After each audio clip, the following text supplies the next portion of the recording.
Hello, welcome to this video on Lily de Silva, lesson 19, grammar, and there's a fair amount of vocabulary in it as well, but it's presented in the form of grammar because we're dealing with the past participle and the various forms and shapes that the past participle can have. I will call up my iPad for you. Now, the formation of the past participle in Sanskrit and Pali shows certain similarities with English. In English, the regular verbs form the past tense and the past participle with an ed, which can be pronounced a t or d or an ud, depending what comes before it. And many verbs form the past participle with an en, as in write, written, give, given, drive, driven, and numerous others. Sanskrit and Pali show the same phenomenon. The most common way to form the past participle in both is just to add ta to the root, and in several cases, so you add na to the root, so ed and en in English and ta and na in both Sanskrit and Pali. The complications arise with sandhi. In fact, with the addition of the root na, there's very rarely any complication. But with the addition of the root, of the suffix ta to the root, there are very often changes due to sandhi, which are, as usual, regular in Sanskrit and easy to understand in Sanskrit, but which result through the usual phonetic mutation in forms in Pali which are not immediately obvious why they are that form, though they do become obvious, as so often happens, when we go back to see what's happening in Sanskrit. So I'll run through the lists in lesson 19. Don't be too disheartened by these long lists. I think this is the only lesson in the whole of Lily de Silva where these long lists are given. I would say the most important thing is you don't have to learn these forms by heart. Just learn to recognize them, and more importantly, learn to see how they derive from the Sanskrit forms, which are more regular. So the first verb that's given here, pachati, from the root pach, and you'll see that the form ta is often an ita. There's often this connecting vowel ita. It's a euphonic connecting vowel. Sometimes it's there, sometimes it's not. Some verbs have it both with and without. Again, it's not necessary to learn by heart how it goes. You know which ones take a ta and which ones take an ita. The most important thing will be to recognize them. So in Pali, we have put this over to the end for a reason, because I'm going to put the Sanskrit down the middle. It has the connecting root, so it's a connecting vowel, pachita, meaning cooked, something that has been cooked. Now, oddly enough, this very first verb that Lily de Silva has chosen to give as an example has a strange irregularity in Sanskrit. You would have expected to see something like pachita or pakta in Sanskrit, because you can't have a ch before a t before, but you can have, so vach becomes ukta, not uchta, and so on. There is an odd irregularity in that the past participle, or the passive participle in Sanskrit, is pakwa.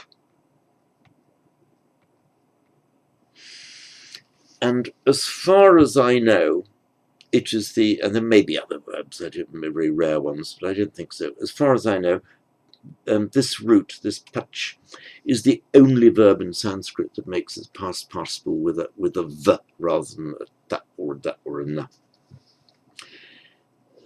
Some of you may know the Hindi word pakka,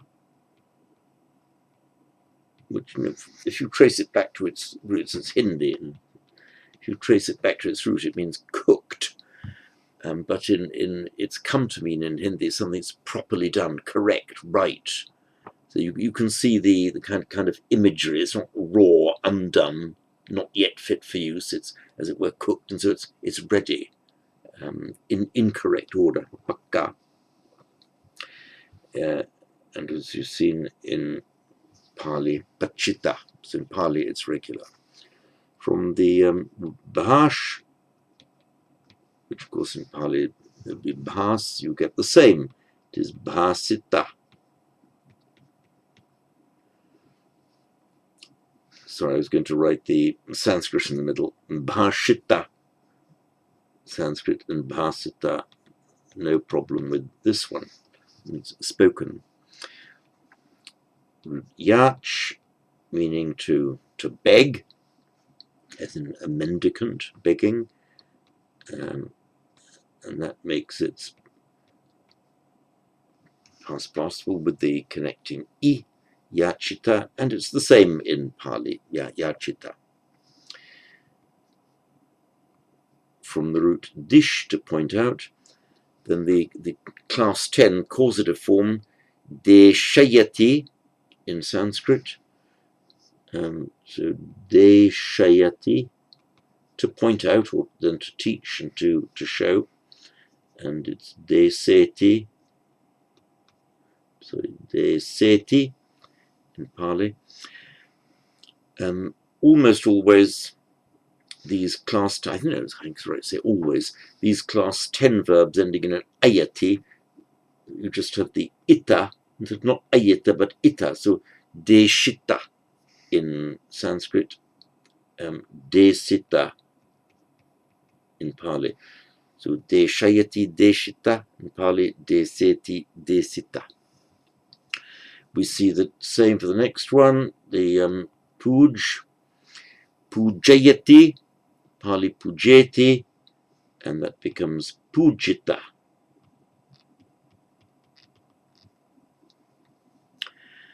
Gachati is a little bit irregular, as we know.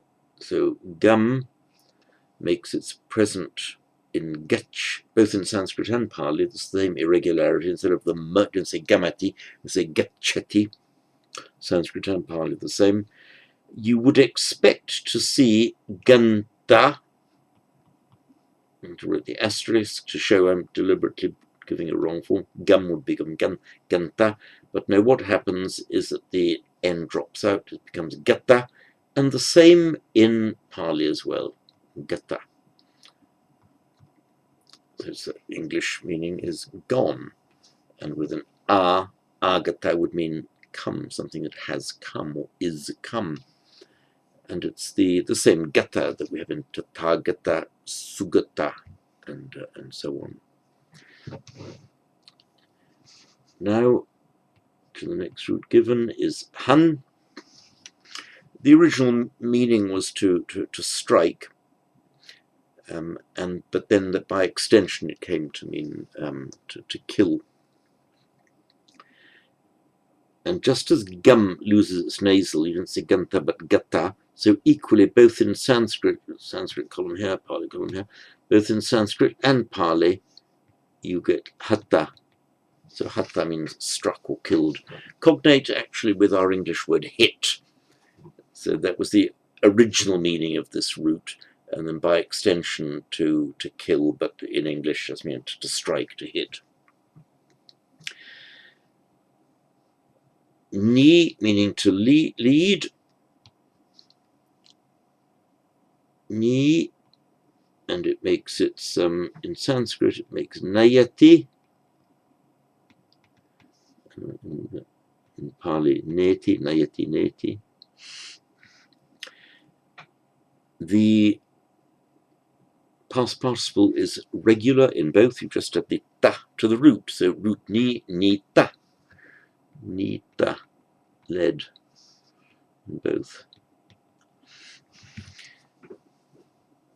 And as so often happens, instead of a ta, if you have a ti, that creates a verbal noun, like drishta, seen, drishti, a seeing, a view, and in Pali, ditta, seen, and ditti, a view, as in samadhitti, right view. So this word niti therefore means leading or guiding, and it's often used in the sense of policy, politics, rulership. For example, the art of government in Sanskrit is the niti shastra, literally the guidance teaching, the art of government, the art of politics.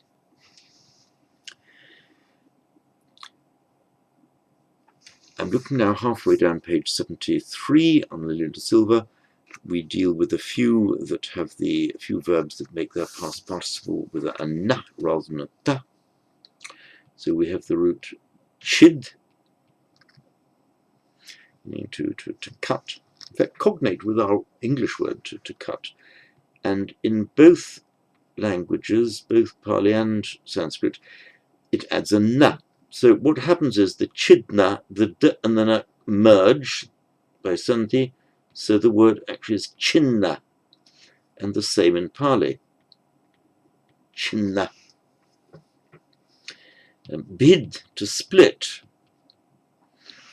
By the way, both of these are verbs that add a nasal in the present simple. So root chid, but chindati, root bid, but bhindati. We have, for example, a sangha bheda, splitting of the sangha. So just like chid becomes chinna, so bid becomes binna. You actually, not always, but quite often find that the roots that have a n are roots that end in a d. So chidita, chitta is chinna, not bitta, bidita, but binna. The root sad, meaning to sit. In Sanskrit it is sanna.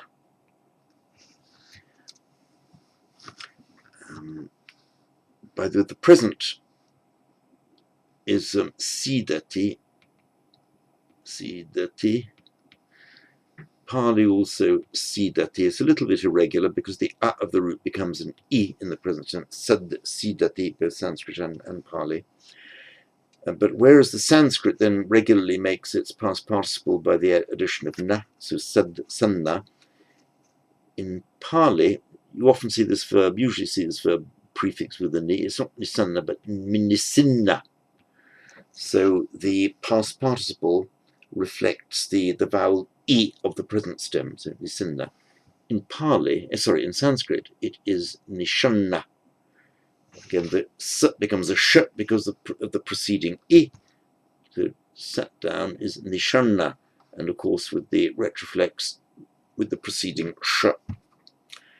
As I think most of you will know by now, that the preceding sh has the same effect on an as the preceding r, but this is more something for the Sanskrit students rather than the Pali. The root tri, meaning to cross over, and I think it can also be written with a long r. Let me just double check to make sure I don't mislead you. Not according to Whitney. So tri, and in Sanskrit, not trina, but the tirna. It's just that sometimes happens with the past participles that have a vocalate r at the end of it. So tirna in Sanskrit, meaning crossed, and by normal phonetic mutation, it becomes tinna in Pali. We often see this with the prefix ava, meaning down. For example, from tri avatara in English, come into English as an avatar. And so if somebody has crossed down, which is literally what avatri means, ava down, tri cross, to avatar, somebody who are crossing down, somebody is avatirna, or in Pali, avatinna or otinna, one who has crossed down. Looking now at paragraph 2 on page 73, where Lily de Silva says past participles have a passive meaning when they are formed from transitive verbs, but from intransitive verbs they have an active meaning. Now, if you look at it, this is pretty much what we do in English. If you take a transitive verb, like to break, or to cut, to cook, if something is broken, cut, or cooked, that's a passive participle. You're describing if something is in a position where somebody has broken it. It is broken. It is cut. The meal is cooked. Same there in Sanskrit, Pali, and in English. In English, we have past participles from intransitive verbs like to go, to stand, to sleep, where the past participle will have won't have a passive meaning. For example, we can say somebody was sat. Maybe slightly substandard English, and say in standard English somebody was sitting, but a number of varieties in which somebody was sat, or I was stood there. So that is the use of the past participle, not to describe something, an action that has been undergone, as with the transitive verb, but just the result of doing something. I was stood there, I was sat there. And the examples are given here. Chindati, nimanteti, chindati, to cut, nimanteti, invite. Therefore, pachito odano, the rice that has been cooked. Chinnam pannam, the leaf that has been cut. Nimantita kanya, the girl who has been invited, with these passive meanings. Now, gacchati, patati, tirtati, go, to fall, to stand. They are intransitive verbs. Therefore, manuso gato hoti, the man is gone or has gone, with its active meaning. So here, the way we do it in English almost exactly reflects the Sanskrit and the Pali. The pupam patitam, the leaf is fallen, or leaf has fallen. We can also say is fallen, a fallen leaf. Doesn't mean somebody's made it fall, it has fallen as an intransitive verb. Pupam patitam. And the girl has stood, or is standing. Kanyatita. This slightly irregular past participle here from the root from Sanskrit sta. It becomes, the vowel flips to e in the past participle. It's a very common one. You have stita in Sanskrit and tita in Pali. Now, section 3, I'm looking at page 74, gives a list of verbs which, without giving the meaning, I'll take you through those. I think this, as I said before, this is the only kind of long list of things, the single long list of things that occurs in the grammar. We'll go through it. They're all fairly common verbs, and it may be helpful to go through it with the Sanskrit as well, to give you further practice in seeing how these Pali forms that look irregular and inexplicable appear in the Sanskrit.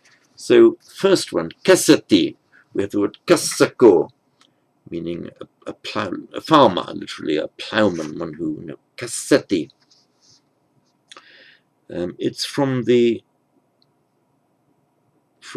root krish.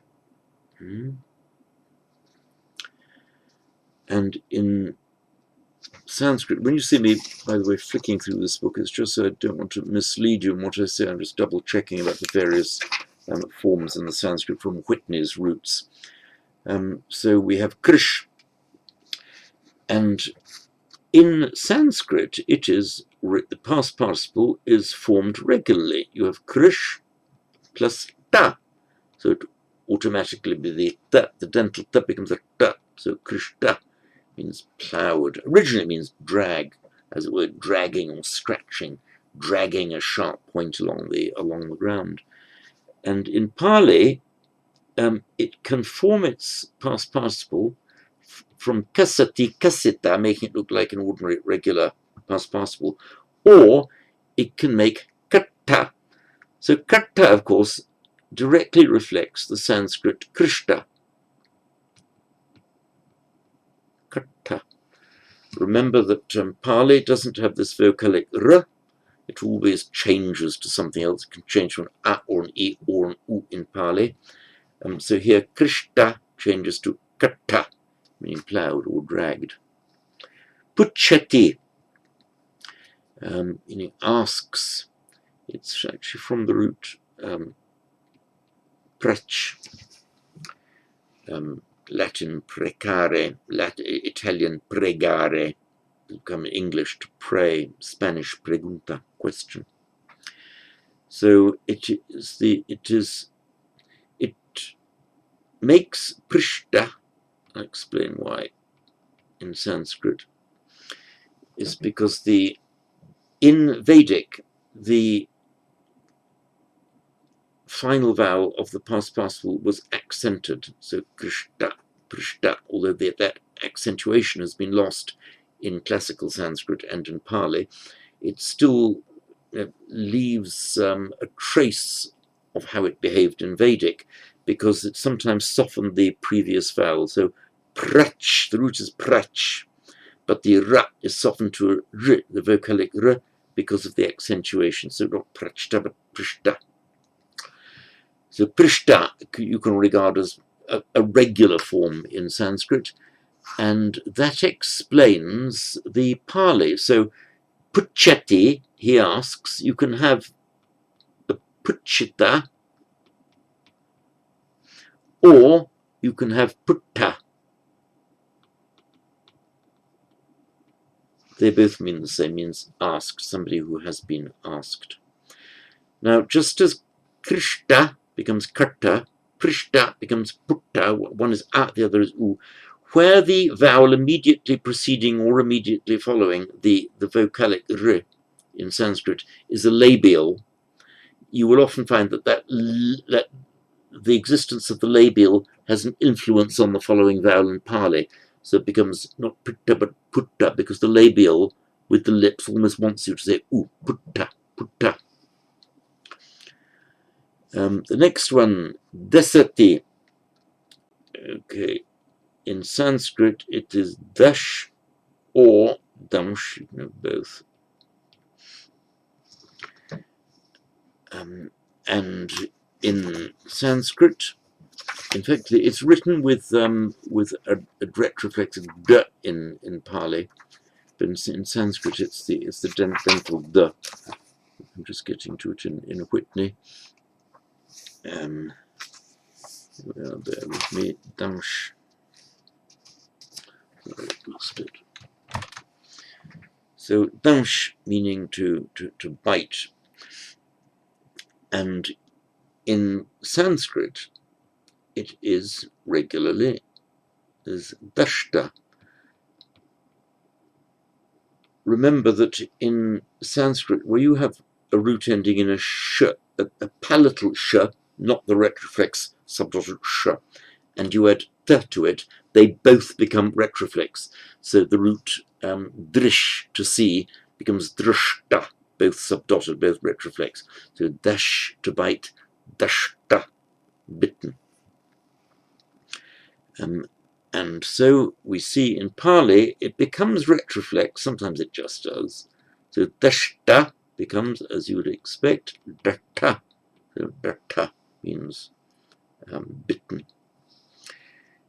We know the suffix tra,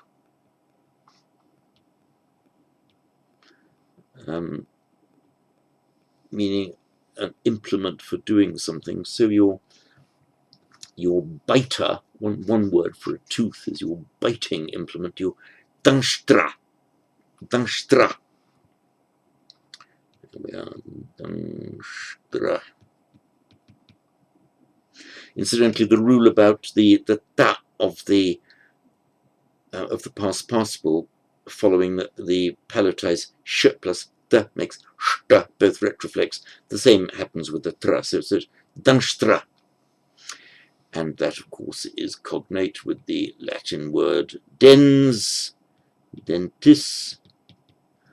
It means your biter, and of course a dentist, you see, so from dangstra to dentist.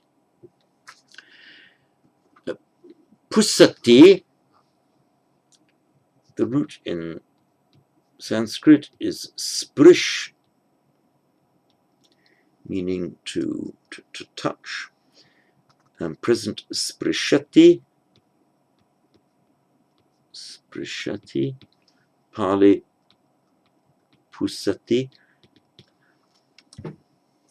And look again, we've got this vocalic r, doesn't exist in Pali. The sp becomes a p. What happens to the vocalic r? It becomes an u because it follows the labial. It's not pisati or pasati, but pusati. To touch, past participle in Sanskrit, sprishta. And then, as you would expect in Pali, putta. Next one, pervicity, is from the root vish, meaning to enter. It can be used on its own, but it's much more common to see it used with the prefix pra. It doesn't really change the meaning, to enter into. So pravishati, class 6 verb, in Sanskrit, pravishta, and in Pali, pavitta.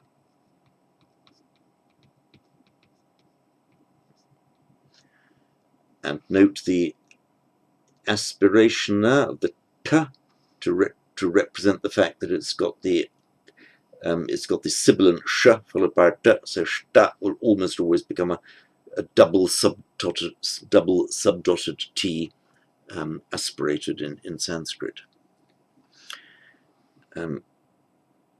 Amasati is from the root mrish, meaning to stroke or to touch. I think we've had it earlier in this book, in the meaning in Lida Silva, in the meaning of stroking a dog. So it's mrish, meaning to touch or to feel, commonly used with amrishati, class 6 verb, so amrishati, not amrishati, but amrishati in Sanskrit, and it becomes mrishta in Pali. And here, although the M is a labial, it keeps it as an A in Pali, so it's matta, so amatta, whereas matta on its own, or amatta with the prefix. From the Sanskrit would be amrishta. And as so often happens, Pali also allows a more regular form, just adding ta with the connecting vowel, so amasita. Now over to the root lab. Where you have in Sanskrit a root ending in a voiced aspirated vowel, lab, and you add ta, what tends to happen is the first consonant loses its aspiration and the ta becomes a da. We see the same with bud, bud plus ta makes buddha. So labdha, and because it's labdha, that resolves in Pali as ladha. So ladha, remember, is from labdha. labdha, and Pali also allows the more regular formation, or let's say simpler formation, just the ita with the connective verb. So labdha, labhita, obtained or got, both with the same meaning. Note that in Sanskrit Pali, labhati means to obtain or to get something. This is actually cognate with the lab, the Latin labor, meaning work. It goes back to the same original meaning. The lab means to get something by the fruit of your labor. You work to lab something, you work to get something. Whereas in Latin, it describes not so much getting it, but the effort that is put in, the labor to get something. So our English word labor, from the Latin labor, is directly from that same root, lab. The next one, arabhati, that's the root rub. Almost always, I think it's right to say, used with the prefix arabhati, means to start, to begin something. Also, there a bit of effort to get going. And so in Sanskrit, it follows the same rule I've just given you. So the arab plus ta becomes arabdha, arabdha, which is a regular formation now, and that is why Pali gives us aradha. So lab, Sanskrit labdha, Pali ladha. Arab, Sanskrit arabdha, Pali aradha. Bhavati, common verb from the root bhu. Completely irregular formation here, just a ta to the root, bhuta. Same in Sanskrit and Pali, bhuta. Root bhuj, the original meaning was to enjoy, and then by extension to eat. It still has both meanings. And it's one of those verbs that adds a nasal, so you don't say bhujati, but bhunjati. In Pali, you can form your past participle from the present stem, so bhunjati, bhunjita. In Sanskrit, you can't say bhujta, you can't have a j or a ch before a t. It becomes a g or a k, so bhujta becomes bhukta. That's regular. As in yuj, to join, becomes yukta. The bhukta, and from bhukta we see bhutta in Pali. So again, as so often, these alternative forms are allowed in Pali. I'm just going to double check the Sanskrit past participle for you. Yeah, there we are. It's bhukta is the only form allowed in Sanskrit. Vapati, meaning to sow, as in to sow seeds, planting. So vapati, and you see the Pali vutta,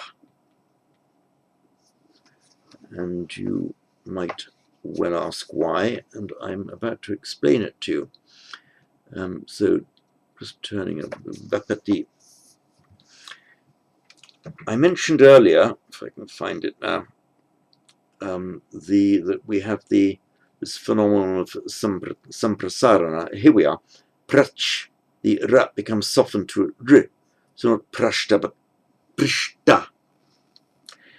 In Sanskrit, it can also happen where you get a va at the beginning of a word. So actually it becomes not vapta but upta. So the u there is a lenition, as we say in linguists, meaning a softening of the va to an u. So upta means sown. When that happens in Sanskrit, you normally find that the v comes back in Pali, so it's given as vutta. And I'll put it in here, although it's not in Lily to Silva. You have vach, vox, vocal, to speak. And so you get ukta in Pali for that, in Sanskrit rather, for that same reason. Vachta, can't have vachta, it becomes vakta. But with the lenition of the va to u, so ukta. And what happens in Pali? Vutta. So here's one of these ambiguities. If they're distinguishing upta, ukta in Sanskrit, but they would both be vutta in Pali. You have to rely on the context to see what's meant. Incidentally, swap, meaning to sleep, cognate with it's the same as our English word to sleep, and somnolent, somnere in Latin. And you get it would be swapta, meaning asleep. This is one of those intransitive verbs where the past participle refers to a condition or a state. So the state of being asleep, and you can say in Sanskrit and Pali that somebody is slept, meaning he's asleep. And that becomes supta. Supta. So what happens in Pali? It becomes sutta, which looks like the word sutta, meaning a sutra, the discourses. That's how that ambiguity arises. Vasati, from the root vas, to dwell. And we get a similar phenomenon in Sanskrit. You have ushta. So what happens? Vasta, but by some prasarana, the lenition of the va to u becomes usta, but because the preceding vowel now is not an a, it changes the s to a sh, so you get ushta, dwelt, one who has dwelt. Sanskrit also allows usita and vasita, so Sanskrit allows three forms, but this accounts for the Pali vutta. So we have the word vasati, he dwells, vasanti, they dwell. Sanskrit ushta, Pali vutta, somebody who has dwelt. Next, asinchati, actually the root is sich, and it makes its present sinchati. So sich, in Sanskrit, sichta has become sikta, sikta, and in Pali, therefore, sitta and asitta with the prefix a, so asitta. It means sprinkled. Often refers to ceremonial sprinkling with oil and the like. The root kship, to throw, regular past participle formation in Sanskrit, kshipta, and in Pali, kitta. Dhovati, meaning to wash. In fact, the root in Sanskrit is the Vedic is dhav. The root dhav, and the past participle is dhav plus ta, which becomes dhota. It's the same. It's that same root from which we get in modern Hindi, for example, dhobi means a washerman, somebody who does the washing, from dhav to rinse. We get the pari with the pari ava dhavati, meaning to thoroughly cleanse, pari ava dhavati, and that's where you get the Sanskrit, the Pali Pariyudhata, thoroughly cleansed. So we get the Pali Dhovita. So Pali makes its present tense a little bit irregularly if you look at the Sanskrit, rather than Dhavati, it's Dhovati, but also so Dhovita, and also reflecting the Sanskrit Dhauta. You get the alternative ending, alternative form of the past participle, Dhota. Pajahati, okay, a bit of a tricky one. The root is ha, meaning to leave or to abandon. Very frequently in both Sanskrit and Pali, found with the prefix pra, Pali pa, and it's a reduplicating verb. So you don't say pahati, but prajahati in Sanskrit, pajahati in Pali. It makes its past. It means to leave or abandon, and it makes its past participle in hina. So, which the original meaning is something like left or abandoned, and by secondary meaning, it means something lesser or inferior or lower. So there's the term, for example, that many regard as derogatory, is the Hinayana. So pahina, prahina, pahina would mean left or abandoned. By the way, with the prefix pra, Sanskrit pa, the meaning just tends to be to abandon, like abandon evil. He abandons the kleshas, kilese pajahati, and so on. And the kilesa pahina, the kilesa, the kleshas have been abandoned, kilesa pahina. Vivarati, meaning to close, sorry, open. It's from this root vri, and in Sanskrit, vritta, and in Pali becomes vutta because of the labial v, so vritta becomes rutta, and on the influence of the, it sometimes happens that the t becomes retroflexive, vritta, Pali vutta. So vivata, from vivarati, vivata, mean uncovered or opened. This root vri has the meaning often of it. There are several roots. I think there are 3 roots. Coincidentally, will happen to be vira, but the more common one is to cover or to restrain, to hold in.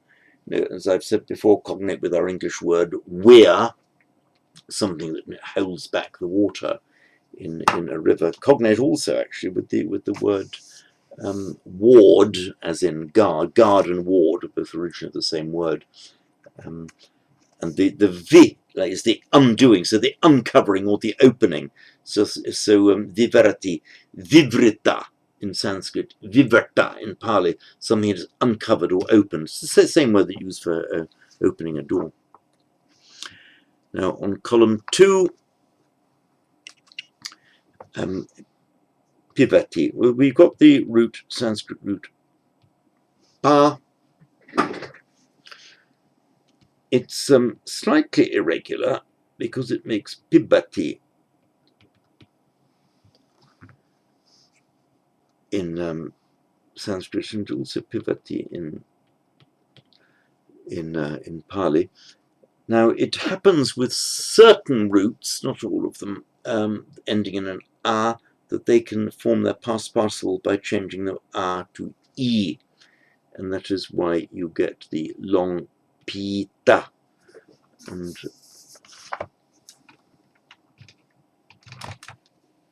And this is the same in Sanskrit and Pali, pita. Next one, chavati. This actually is from a root chyu, meaning to fall. It's often used in a figurative sense, as if somebody has either fallen from power or for example, a being that was in a higher state has fallen back into a lower state. In Sanskrit, it's a class 1 verb, regularly formed, becomes the chu, the u becomes o by guna, and the o plus ati becomes chiyavati. So that's regular, and so we have chavati in Pali.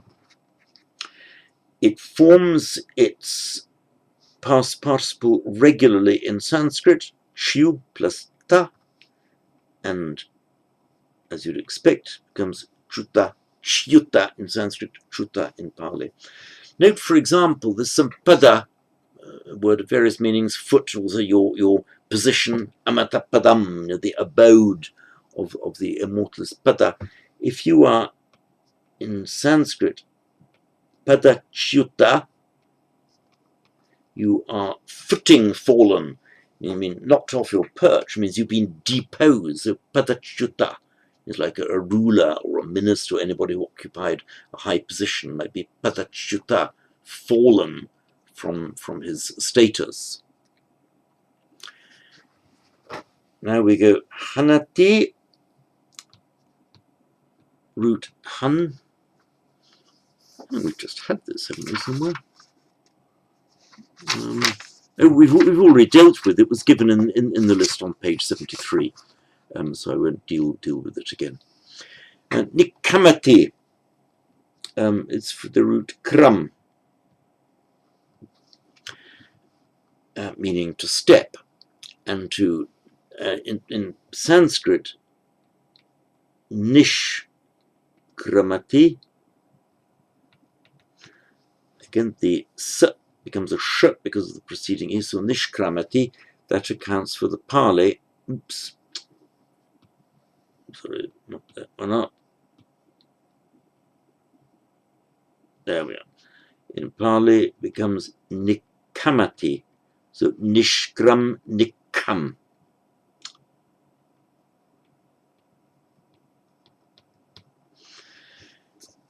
In Sanskrit, this is one of those words where a root ending in can actually lengthen with the forms with the t, the past participle, and for example the words ending in t, making the verbal noun t, as in sham, and not shamti but shanti, then because the m changed to an m, so sham, to calm, be peaceful, and shanti in Sanskrit, peace.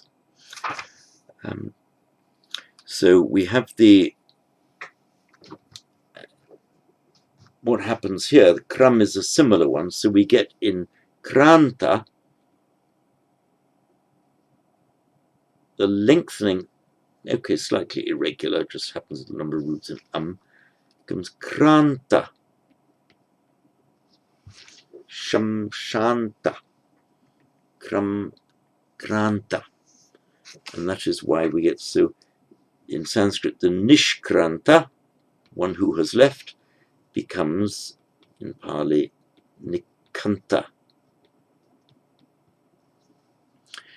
Next one, janati, jnata. Okay. Root jna, 9th class verb, so you put a na into the present stem. I need to write an incorrect form first. If it were regular, if it were a regular class 9 verb, it would be jna nati. So jna, put in the na, and with the ending t.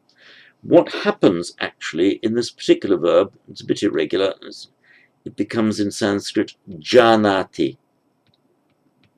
So jna, janati, 9th class verb, but the ny drops out. So instead of beginning with a jna, jnanati, it becomes janati.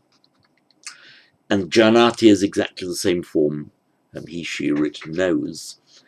And in Sanskrit, past participle is formed regularly.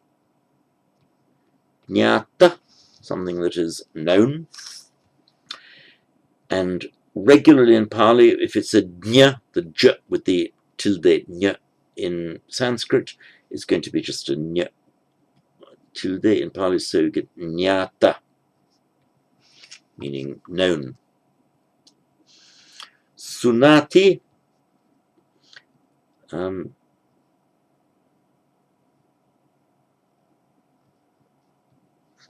Sanskrit shru,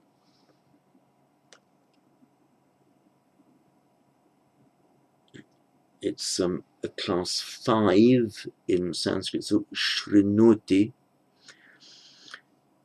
and you can have sunoti in Pali, but a lot of these class 5 verbs flip to a class 9. So in Sanskrit, class 5, shrinoti, Pali flips to class 9, sunati. In Sanskrit, the past participle is regularly formed just at ta to the root, and so you get shruta, meaning heard. Thus by me heard, thus have I heard, evam maya shrutam. And in Pali, evam me suttam. So shruta, sutta. Minati, the root is mi, meaning to measure. In the cognate with the Greek metron, our measure, it's all the same, mi, measuring out. To mete out, as you mete out to others, Old English, as you measure out to others. And in Sanskrit, it's a class 9 verb, so minati, same in Pali, minati. And it becomes the past participle is regularly formed, just at the ta to the root, mitta. And the same in Pali. So an immeasurable, boundless, is amita. Amita, literally unmeasured. The idea of being boundless, limitless. Ganhati is an interesting one. It's actually the root. This is quite a common verb in Sanskrit and Pali. It's two forms of the root. Is grab, in which we often see lenited or softened to grah, but the original form is grab.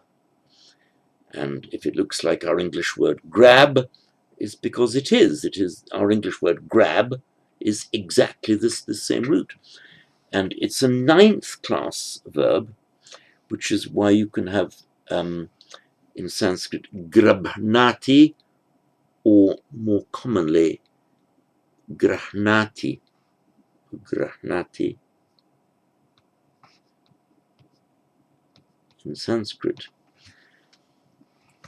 And in Pali, this grahnati, you often get metathesis, or swapping around, of the h with a liquid sound. So that is why we have in Pali gahnati. It's the swapping around of the h and the n. So gahnati is that he takes. That is the explanation. Gahnati, grahnati, and grab. So whenever you see gahnati, that is directly cognate with our word to grab. It gives the past participle as gahita.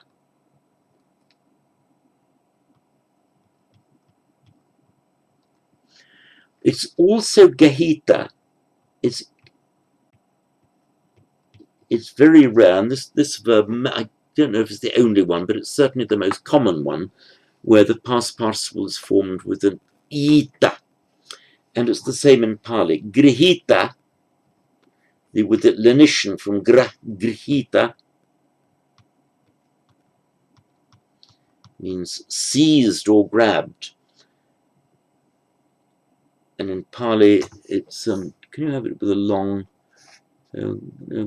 gribhita, grihita, and it's only with the long E in Sanskrit irregularly. In Sanskrit, it can have either a short or a long. Gahita or Gehita. Kinati, the root, there we are. The root kri, long kri, meaning to buy, and vikri is to sell. Ninth class verb in Sanskrit and Pali, so krinati, kinati.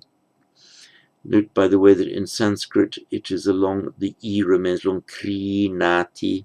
In Pali, the E is shortened to kinati. In, come on.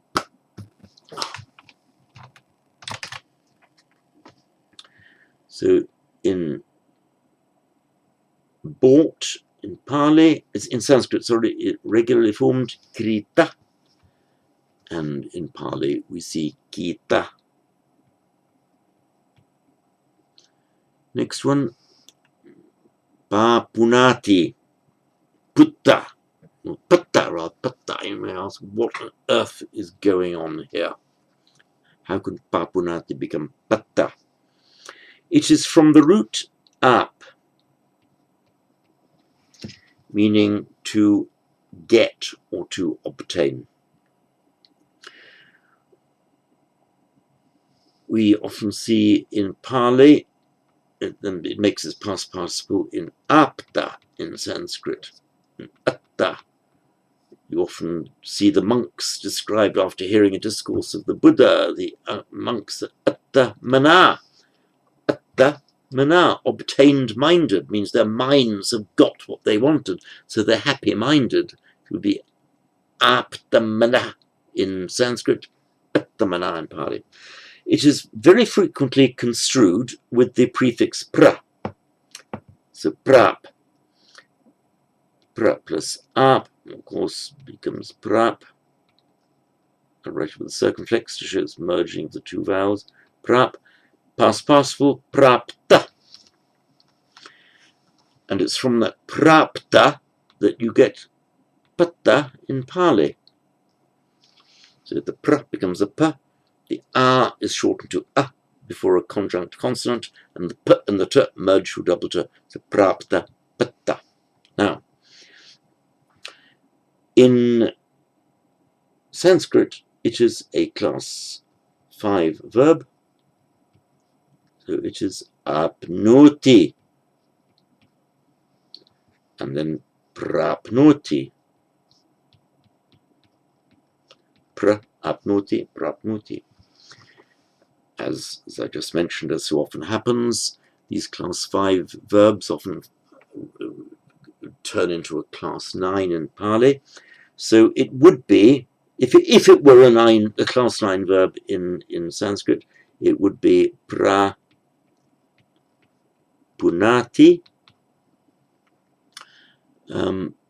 So what happens in Pali, this is prapnoti in Sanskrit, so it becomes pa,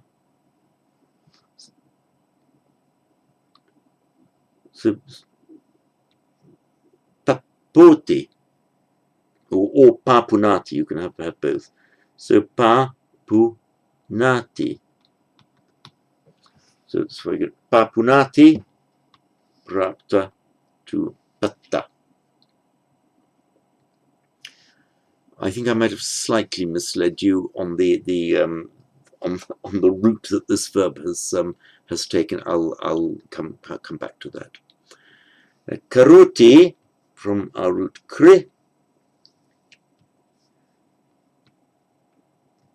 Karoti in both Sanskrit and Pali, but the past participle is regularly formed, just krita, done. And in Pali becomes kata, done, something that has been done. Tirtati, root sta.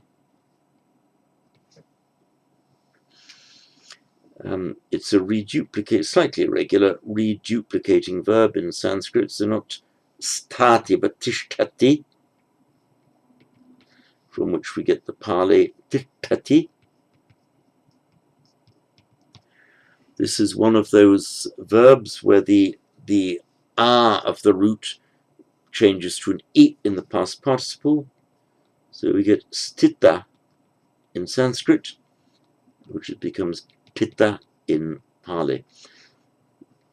This st was st, by the way, it often morphs into just a dental t in Pali, but here we have it as a retroflex t, probably under the influence of the present tense, which is tittati, because of the effect of the retroflex tittati there. The past participle becomes just titta. Harati, hatta. Why the retroflex? Hatta. Let me explain. It's hri in Sanskrit. Present tense, harati, class 1 verb, regular, hri, by guna, harati, class 1. The past participle regularly formed, hrita, by the harati, same in Sanskrit and Pali. And the hrita would be hatta, but by the influence of the r, or even though the r has disappeared, we see hatta, and that accounts for the, doesn't always happen, but when you see a ta, what should be you think it should be a ta, morphing to a retroflex ta in Pali, it often represents a lost either consonantal r or vocalic r, as here, rita, hatta. Kujati. Let me get to the next page. Come on, page.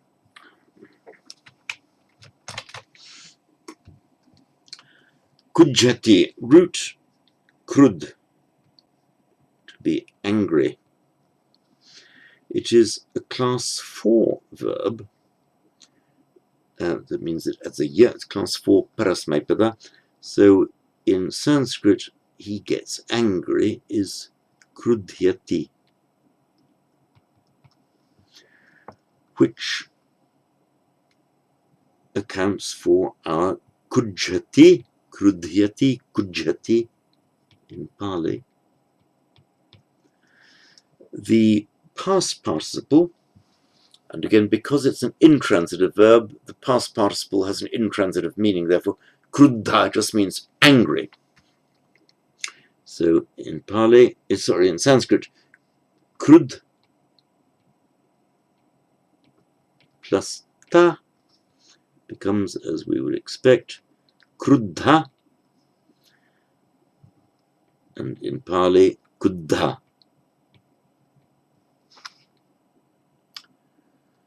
Dadati, dinna, it's from the root da. It's a reduplicating verb, so he, she, it gives in both Sanskrit and Pali is dadati. The dinna is actually a bit irregular. In Sanskrit, the past participle is either data or more commonly datta, as in the name Devadatta, God-given, given by the gods, cognate with the like Theodore is God-given, gift to God, datta. In Pali, it's a little bit irregular because it becomes dinna. And we have in the precepts the adinnadana, the adinna, the ungiven, that which has not been given, adana, taking, dana, giving, adana, taking, adinna, adana, by santi adinnadana, the ungiven taking, the taking of what is not given. Pasidati, we looked at this a bit earlier, it's the, it's the root sad, to sit, makes sidati, slightly irregularly in Sanskrit, and in Pali sidati, with the a changing along e in the present tense. We have also in Sanskrit and in Pali with the root pra, or root pa, of course, in Pali. So prasadna becomes prasanna in Pali, in Sanskrit, sorry, and prasanna in Pali. Note, as I think I mentioned before, with the ni shad to sit down, in nishanna in Sanskrit, nishanna, but whereas in Pali it remains as an I, so nisinna. If somebody is seated, he is nisinna, he is sitting down. So pasate, it's our root drish, makes its present pashyati.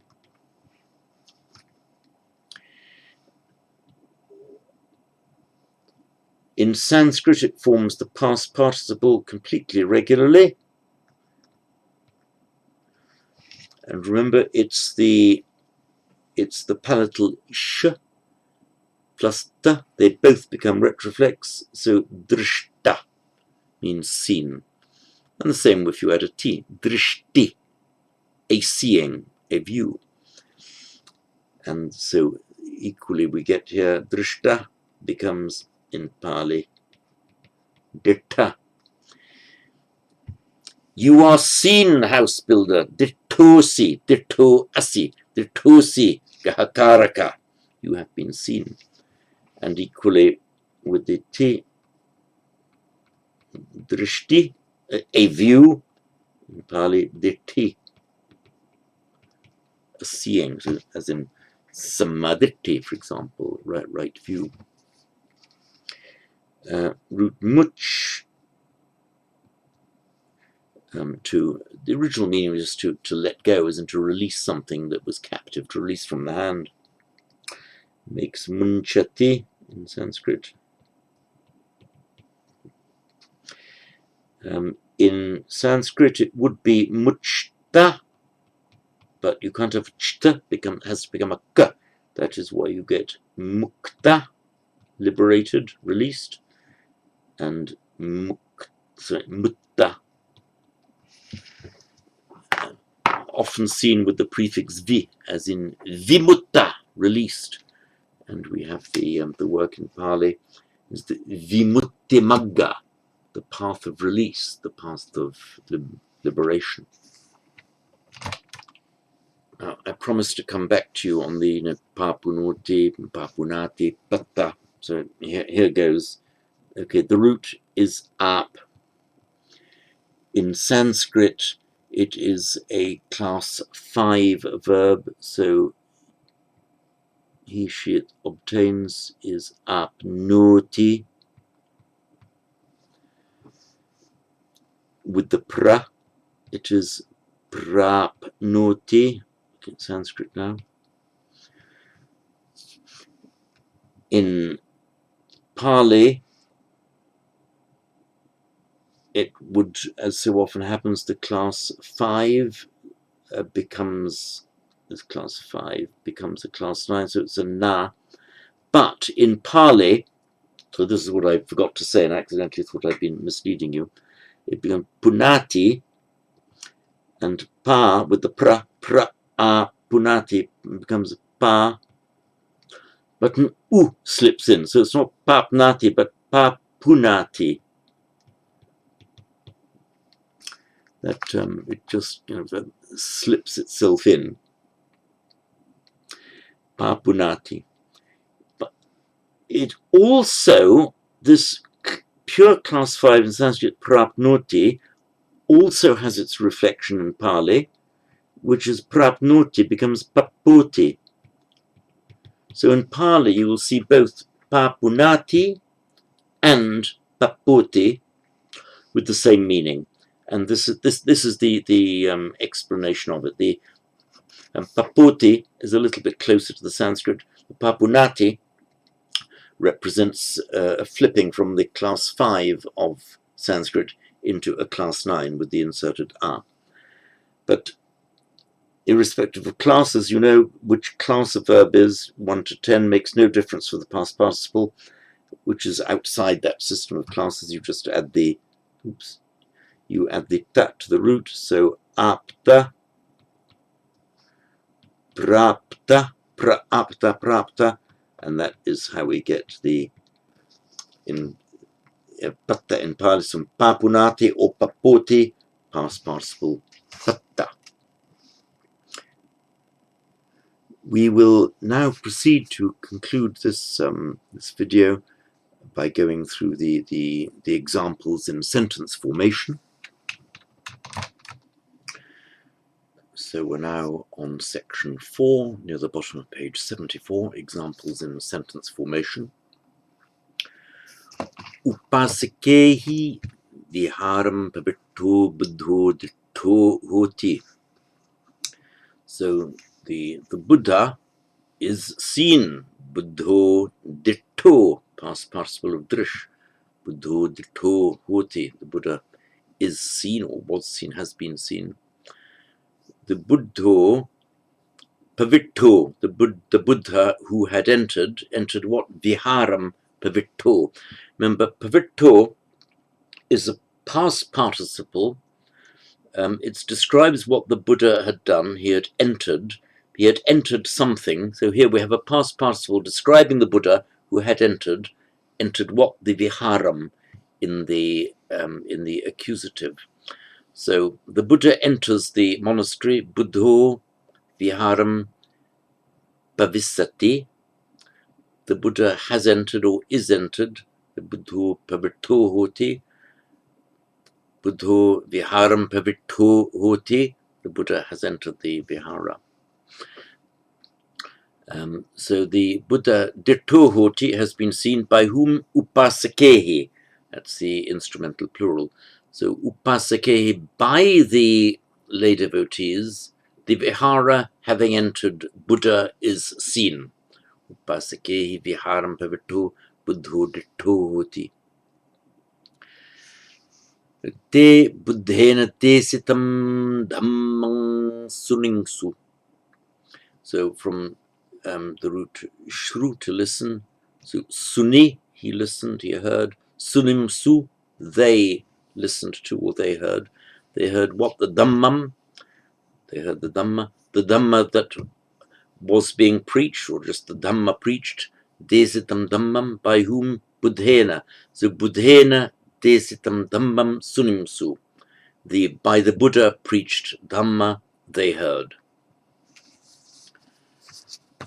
Number 3. Darikaya ahatani bhandani amma pitakesu pakipi.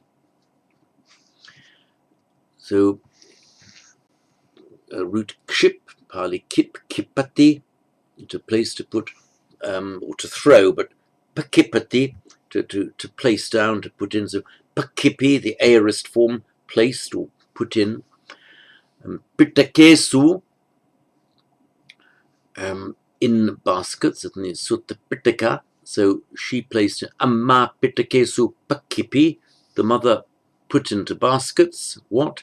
Darikaya ahatani bhandani. Bhandani, the goods. Ahatani, we have, if you look down on the list on page 74, second column near the bottom, harati, often means to strike, but aharati means to bring. Past participle hatta, so ahata, that which has been brought. So the ahatani bhandani, the goods that have been brought. Darikaya ahatani bhandani, the goods that have been brought by the girl. Number 4. Vanijo patitasarukassa sakhayo chindi. So from the root chid, Pali aorist chindi, he cut. Sakha, a branch, plural sakhayo, could also have just sakha, but sakhayo chindi, he cut the branches. Rukassa, sakhayo, the branches of the tree. So patitassa, rukassa, of the fallen tree. So vanijo, the merchant. Patitassa rukassa, of the fallen tree. Sakhayo chindi, the branches cut. Number 5. Mayam udakena asitehi pupehi buddham pujema. So we worship, we may worship, the Buddham pujema. Pupehi, with flowers. Sanskrit pushpa. Instrumental plural in Sanskrit would be pushpai. In Pali, pupehi, with flowers. With flowers, asitehi, with sprinkled flowers. Sprinkled with what? Utaka, water. Utakena, with water. So, mayam, we. Utakena asitehi pupehi, with water sprinkled flowers, or with flowers that have been sprinkled with water. Buddham pujema. Number 6. Kasakena kasite kette sukaro sayate. This sayate, from the root shri, meaning to lie down, and by extension means to sleep. So sayate, as in the Metta Sutta, sayano, lying down or asleep. So sukaro sayate, a pig sleeps where? Kette, in the field. Kasite kette, in the ploughed field. So kasakena kasite kette, that would mean in the field, in the by the farmer ploughed field. So in the field ploughed by the farmer. Kasakena kasite kette sukaro sayate. Good, and that brings us to the end of the grammar of lesson 19.